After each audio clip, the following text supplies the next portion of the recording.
Lord be with you. And with your spirit. A reading from the Holy Gospel according to Matthew.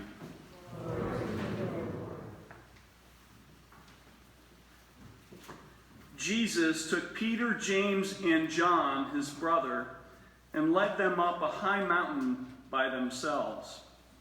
And he was transfigured before them.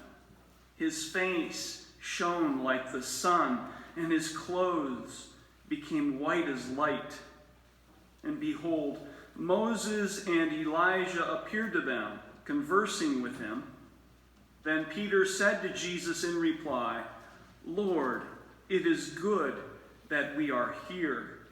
If you wish, I will make 3 tents here, one for you, one for Moses, and one for Elijah. While he was still speaking, behold, a bright cloud cast a shadow over them. Then from the cloud came a voice that said, This is my beloved Son, with whom I am well pleased. Listen to him. When the disciples heard this, they fell prostrate and were very much afraid. But Jesus came and touched them, saying, Rise, and do not be afraid. And when the disciples raised their eyes, they saw no one else but Jesus alone. As they were coming down from the mountain, Jesus charged them, Do not tell the vision to anyone until the Son of Man has been raised from the dead. The Gospel of the Lord. Praise to you, Lord Jesus Christ.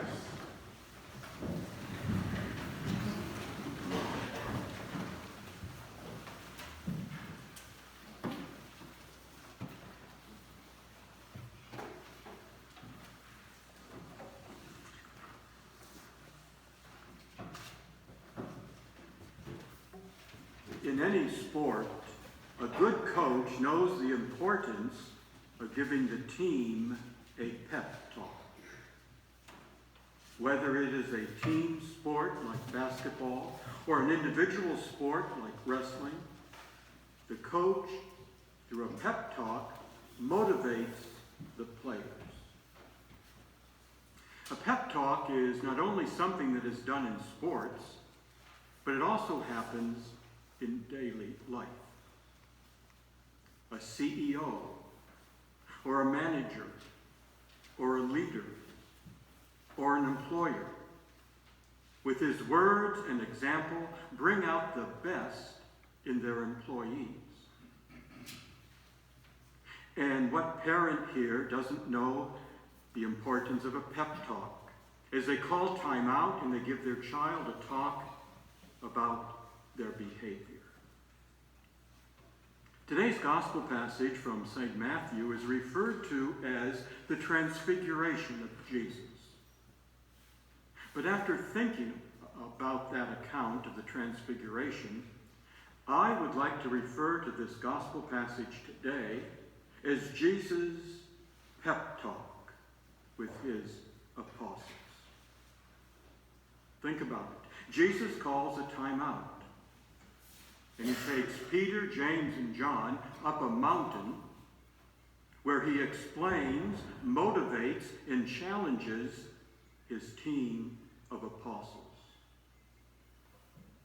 The Transfiguration, like a pep talk, is intended to help the disciples stay focused on the mission to which Christ had called them. As I was thinking about the Transfiguration, I could picture in my mind Peter, James, and John wondering about what they were doing climbing to the top of this mountain and beginning to question why they had left everything to follow Christ. Following Jesus was not easy for the apostles. And they were probably wondering whether or not what they had decided to do in following Jesus was really worth all the effort. And so Jesus takes them aside and gives them a pep talk so that they can be reassured that he is the Son of God. The transfiguration of Jesus was God's way of reassuring Peter, James, and John that he was present in their lives and that, yes, they were going in the right direction. The transfiguration was kind of like God saying, okay, I'm going to try and tell you one more time, I am with you in my Son, Jesus Christ. Listen to him. Peter, James, and John came down from that mountain, reassured and confident that they were on the right track in following Christ. In applying the transfiguration experience to our lives today, I think we can say that we all need transfiguration experiences. We all need pep talks. We all need to be reassured. In the midst of sorrow and grief, we need the reassurance that we are not alone. In the midst of pain and misunderstanding, we need the reassurance of reconciliation. In the midst of weariness and confusion, we need the reassurance of encouragement. And I believe that God provides us with just such experiences, with transfiguration experiences or pep talks on a daily basis. We are reassured of God's loving presence in the sacraments of reconciliation and Eucharist that we celebrate. We are reassured of God's loving presence in the words of Scripture that we read and on which we meditate. We are reassured of God's loving presence in the prayer, the fasting, and the almsgiving that we do during the 40 days of Lent. On this second Sunday of Lent, we are reassured that God, through his Son, Jesus Christ, is interested in us at all times, that he is with us at all times, that he will never leave us.